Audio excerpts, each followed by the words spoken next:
Hello, and thank you so much for being part of the Destination Imagination Showcase 2025. Thank you so much for volunteering. I am Callie Wachter, the director of the program, and I'm very, very thankful for your efforts in helping our teams prepare for their competition, their regional competition. And it's their only guaranteed performance in town, so this is really exciting. Thank you so much for sharing your evening with us.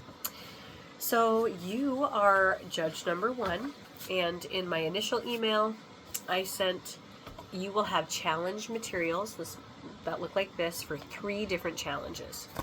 So you'll see 5 or 6 different teams. They'll be in the areas of science, engineering, and technology, or the technical challenge.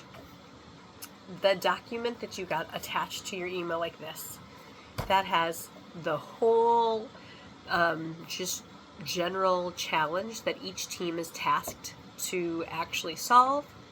They have their own unique solution. Everyone does it differently. But you will have a more narrow metric of what you're judging. So each challenge has a score page, and you can see as judge number 1 right here, those are the few things that you're going to judge initially. You're going to get a form like this when you arrive, and you're just going to write, based on that information and what you read in the challenge, the subjective number, how well you think you're doing, or how well you think that they have done on that specific part of their challenge.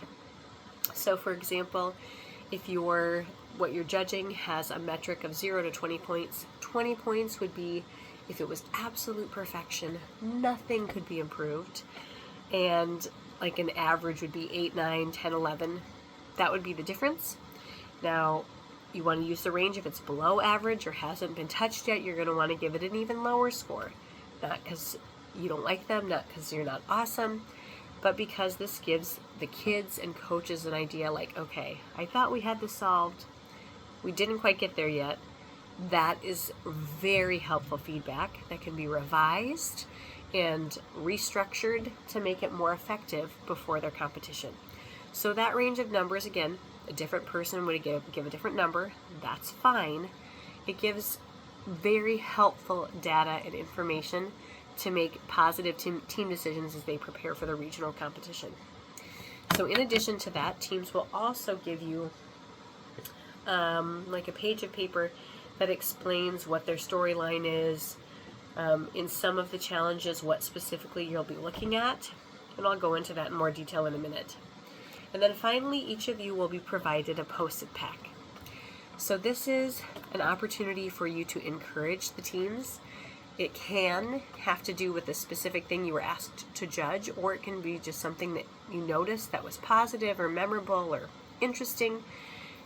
The coach shares that with the team, and it really helps encourage and lift up. This is, again, something that the kids have been working on since September, learning how to work as a team, learning how to share and integrate people's ideas all into one answer. And then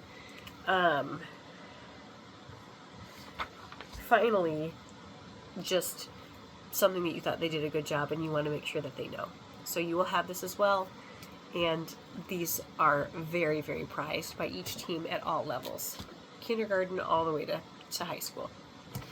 So for judge number 1, in the scientific challenge, you're asked to judge the creativity of the story.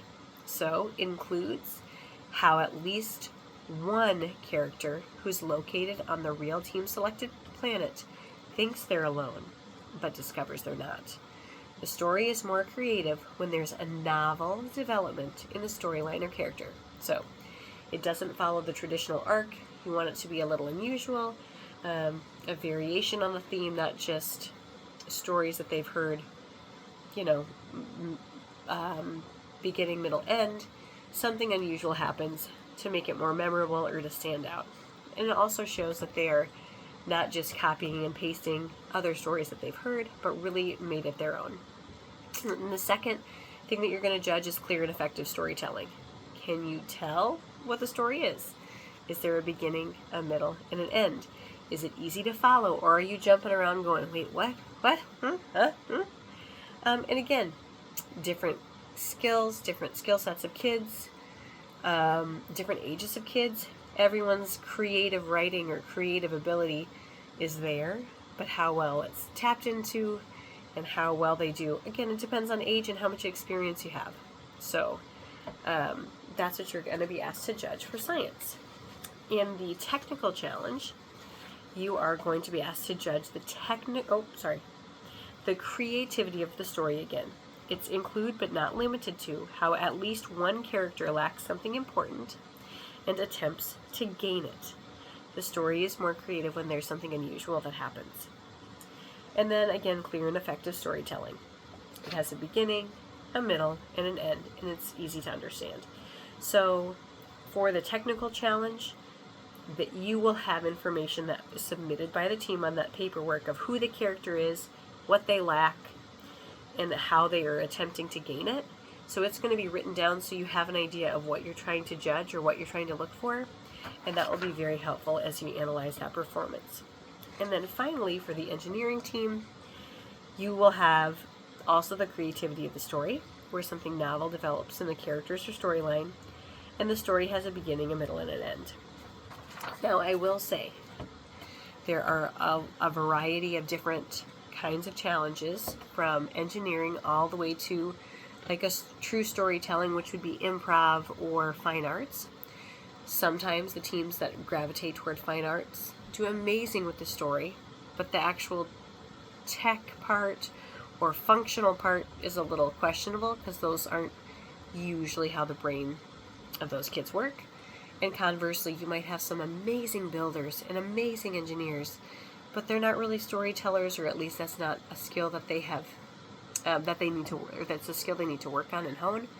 So you might see a great variety in what you see, depending on the kinds of brains that you have on the team, the kind of experience they have on the team, and what their main interest or skill set really is. So with that said, thank you so much for being a part of it. If you have questions, let me know. Otherwise, I will see you on the 28th. Thanks.